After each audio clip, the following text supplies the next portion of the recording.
Part 2 की शुरुआत वहीं से होती है जब सब मिलकर हाना को ड्रामा क्लब रूम में वेलकम पार्टी देते हैं और हाना इमोशनल हो जाती है। पर तभी उन्हों अंदर आ जाता है और गलती से हाना को पीछे से पुश कर देता है और कहता है तुम मेरे रास्ते में क्यों खड़ी हो। पर सभी उस पर गुस्सा करने लगते हैं क्योंकि उसकी वजह से हाना का रियल रिएक्शन कैप्चर ही नहीं हो पाया था। शिन कहती है क्या तुम पहले नहीं आ सकते थे। तो बारियोन बताता है कि हमने इसे बताया ही नहीं, अगर इसे पता चलता तो ये सीधा घर निकल लेता, इसे इन सब चीजों में इंटरेस्ट ही नहीं है। खैर युनहो को तो कोई फर्क नहीं पड़ता, वो आराम से वहाँ पर आता है और बैठ जाता है और हाना उन सबको थैंक्स कहती है और बताती है कि पहली बार किसी ने मुझे इतना अच्छा सरप्राइज दिया है। और ये कहते हुए फिर इमोशनल हो जाती है तो सब उसे चीयर करते हैं और फिर सब खाना खाने के लिए बैठते हैं। सीवू उससे पूछता है हाना तुम्हें कोरियन फूड में क्या पसंद है। तो हाना बहुत सारी डिशेस के नाम बताती है। फिर उससे पूछा जाता है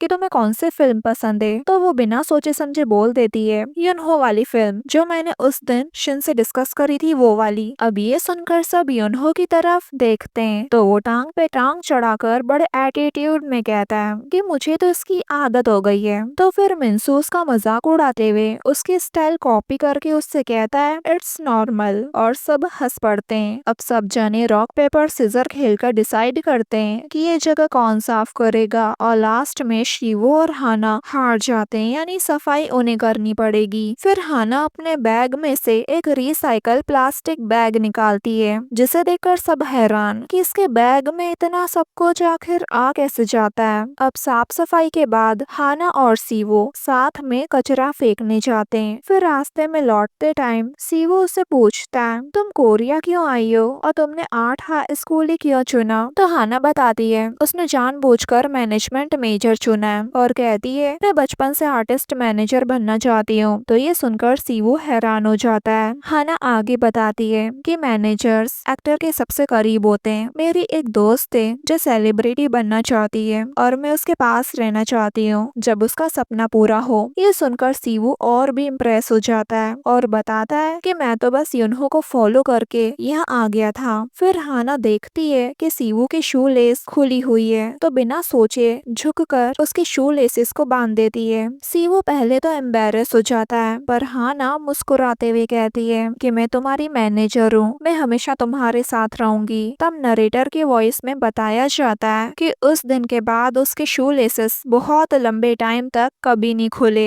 बाद में दिखाते हैं कि सारे दोस्त अपने घर चले जाते हैं और बचते हैं तो ये तीनों जो बस के आने का वेट करते हैं। तब तक हाना सीवो और युनहो से सवाल जवाब करने लगती है, यानी वो पूछती है कि तुम दोनों कब से दोस्त हो। तो सीवो बताता है 10 साल से। अब हाना तुरंत नोटबुक निकालकर इंटरव्यू लेना शुरू कर देती है तो युनहो इरिटेट होके कहता है कि बस करो। तो हाना सीरियस होकर कहती है मैनेजर को अपने एक्टर्स के बारे में सब पता होना चाहिए। अब सीवो युनहो के सारे राज खोलने लग जाता है कि युनहो सब खा सकता है बस कुकुम्बर नहीं। तो युनहो तुरंत ऊंची आवाज में कहता है मैं उसे खा सकता हूँ बस मुझे वो पसंद नहीं है। लेकिन हाना तो सब लिखती रहती है जो भी सीवो उसे बताता है और उस पर युनहो सीवो से लड़ने लग जाता है। तो ये देख हाना मजाक में कहती है तुम दोनों तो एकदम हस्बैंड वाइफ जैसे हो। दूसरी तरफ घर ड्रॉप करने के दौरान बार युन शिन से कहता है कि थैंक्स हाना का दोस्त बनने के लिए। तो शिन कहती है हाना अलग है, वो सच्चे दिल से दोस्ती चाहती है, वरना दूसरे तो दोस्ती के नाम पर मुझे सिर्फ गिरते हुए देखना चाहते हैं। तो बारियोन उसका हाथ पकड़ते हुए कहता है माय प्रिंसेस फेलियर नॉर्मल है। अगले दिन क्लास में टीचर सबसे पूछती है कि क्या सीनियर्स का वर्क सोशल मीडिया पर देखा। तो सब हाथ उठाते हैं, सिर्फ हाना ही कंफ्यूज रहती है। तो टीचर उसे हैशटैग बताती है कि SMA सैनी सैगी और फिर बताती है कि मैनेजर का काम होता है आइडल कैंडिडेट्स को सोशल मीडिया पर प्रमोट करना, क्रिएटिव कंटेंट बनाना और लाइक्स और फॉलोअर्स के बेसिस पर विनर चुने जाएंगे। ये सुनकर हाना घबरा जाती है और क्लास के बाद शिन के पास आकर बैठकर बोलती है कि आखिर ब्रेनस्टॉर्मिंग, प्लानिंग, फिल्मिंग, अपलोडिंग होता क्या है, इससे अच्छा तो मैं जापान वापस चले जाऊं। तो शिन सजेस्ट करती है कि उन्हो और सीवो की सेल्फीज अपलोड करो, लेकिन हाना कुछ यूनिक करना चाहती थी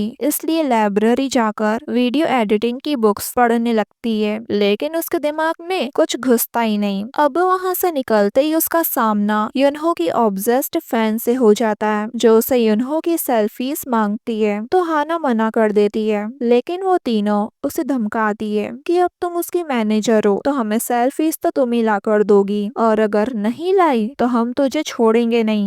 अब अगले ही पल दिखाते हैं कि हाना बहाने बहाने से यूनहो के पास आती है और उसकी सेल्फीज लेने की कोशिश करती है। तो बेचारा घबरा ही जाता है। फिर हाना बताती है कि मैं तुम्हारी सेल्फीज अपनी जापान वाली दोस्त को दिखाना चाहती हूँ। तो यूनहो मना कर देता है, पर तभी उसकी नजर अपनी ऑब्सेस्ड फैंस पर जाती है जो स्कूल की छत पर खड़ी थी। अब यूनहो सारा मामला समझ जाता है और तुरंत उन फैंस के पास आकर उन्हें डांटता है कि आगे से उसकी मैनेजर को परेशान न करे, और वार्निंग भी देता है। लेकिन वहाँ से जाने से पहले उसके साथ एक सेल्फी लेता है ताकि वो लोग हाना को आगे से परेशान न करें, और वहाँ से चले जाता है। जिससे तो वो तीनों फैंस पागल ही हो जाते हैं क्योंकि उन्हें यूनहो के साथ सेल्फी जो मिल गई थी। अब जब यूनहो रूम में वापस आता है तो देखता है कि सीवो और हाना कुछ ज्यादा ही क्लोज होकर सेल्फी लेते हुए मजे कर रहे हैं। उन्हें यूनहो के आने का पता भी नहीं चलता है। जब यूनहो आवाज करता है तो शिवो उसे देख कहता है, अरे तुम कहाँ थे,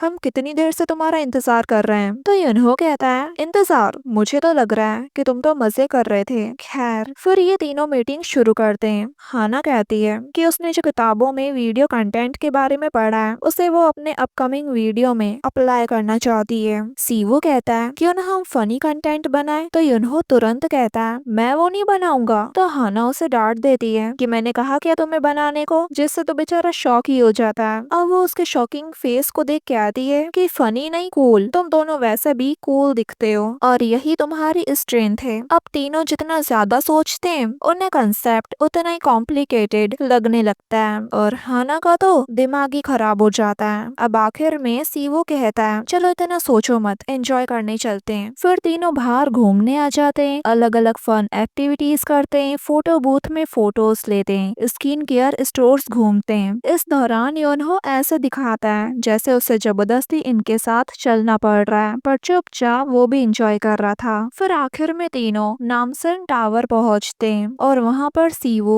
एक पैडलॉक निकालता है और उस पर अपना और हाना का नाम लिखकर लगा देता है। फिर वो तीनों ऊंची जगह आ जाते हैं और नीचे के लाइट्स को देखकर हाना बहुत खुश होती है। फिर अचानक वो अपना फोन निकालकर सीवो को रिकॉर्ड करने लगती है, लेकिन तभी उन्हों शिकायत करता है कि मुझे भूख लगी है। तो हाना पूछती है, तुम क्या खाना चाहते हो। तो यूनहो सीरियसली कहता है, क्या तुम्हें नहीं पता जब भी कोई नामसन आता है तो पॉक कटलेट खाता है। अब ये सुनकर हाना के दिमाग में एक आइडिया आता है कि उनका कंसेप्ट होगा कोरिया के दो नए मेल फ्रेंड्स के साथ फन करना। वो खुद ही डिफाइन कर देती है कि सीवो गुड वन है तो यूनहो बाहर से कोल्ड और अंदर से सॉफ्ट है। अब जब तीनों शॉप पर जाने लगते हैं तो हाना रास्ते में भी वीडियो बनाने लगती है और एक बार तो गिरते गिरते बचती है क्योंकि सीवो सही टाइम पर उसे संभाल लेता है। फिर हाना शॉप पर आकर भी वीडियो बनाना जारी रखती है और यूनहो को खाते हुए शूट करती है। तो यूनहो उसे अब ये सब बंद करने को बोलता है, बट वो कहाँ सुनती। तो यूनहो अब उसे ज्यादा जोर नहीं देता बल्कि उसे अपने हाथों से खाना खिलाने लगता है। लेकिन ये देख सीवो को अंदर ही अंदर अच्छा नहीं लगता। अब डिनर के बाद ये तीनों आइसक्रीम खाने बैठे होते हैं। तब हाना उन दोनों को अपना आइडिया बताती है कि मैं वीडियो में नहीं आऊंगी, सिर्फ तुम दोनों रहोगे, ऐसा लगेगा जैसे ऑडियंस तुम्हारे साथ डेट पर हो। अब ये सुनकर सीवू तो बिना सोचे खुश होकर एग्री कर जाता है। तो वही यूनहो हमेशा की तरह कहता है, जो मर्जी करो, कह सकते हैं उसकी भी हाँ है। अब अगले दिन हाना सीवू और यूनहो का वो वीडियो पोस्ट कर देती है जिसमें सीवू ने हाना को गिरने से संभाला था और यूनहो ने उसे खाना खिलाया था। अब जैसा सोचा था वीडियो जबरदस्त हिट हो जाता है। पूरा देश ही नहीं दुनिया भर में चर्चा होने लगती है। लाइक्स और कमेंट्स तो पागलपन की हद पार कर जाते हैं। सब लोग खासकर यूनहो के विजुअल्स की तारीफें करने लगते हैं। फैंस लिखते हैं, ऐसा लग रहा है कि हम इनके साथ डेट पर हैं। अब सब हाना के कंसेप्ट की तारीफें करते हैं कि उसने कितनी स्मार्टली वीडियो को डेट लाइक एक्सपीरियंस बना दिया। अगले दिन ये सब देख हाना दौड़ते हुए क्लास में आती है, पर यूनहो तो क्लास में सोया होता है। तभी पीछे से सीवो आ जाता है तो हाना पीछे मुड़ते वक्त उससे टकरा जाती है। फिर उसे बताती बताती है कि देखो तुम्हारा और युनहो का वीडियो वायरल हो गया है, दुनिया भर से लाइक्स आ रहे हैं, थाईलैंड, इंडोनेशिया, यूएसए। तो उसकी आवाज सुनकर युनहो उठ जाता है और देखता है कि सीवू उसके बाल सहलाकर स्माइल कर रहा है। हाना को उसके इतना करीब होने से अजीब लगता है, तो वहीं उन्हें युनहो घूर कर देख रहा होता है और उसके चेहरे पर जलन साफ साफ दिखाई देती है। लास्ट में दिखाते हैं कि जो की चेन हाना के पास है वो किसी अंधेरी जगह पर खून से लथपथ पड़ा हुआ है और हाना उसे उठाकर वहां से ले जाती है।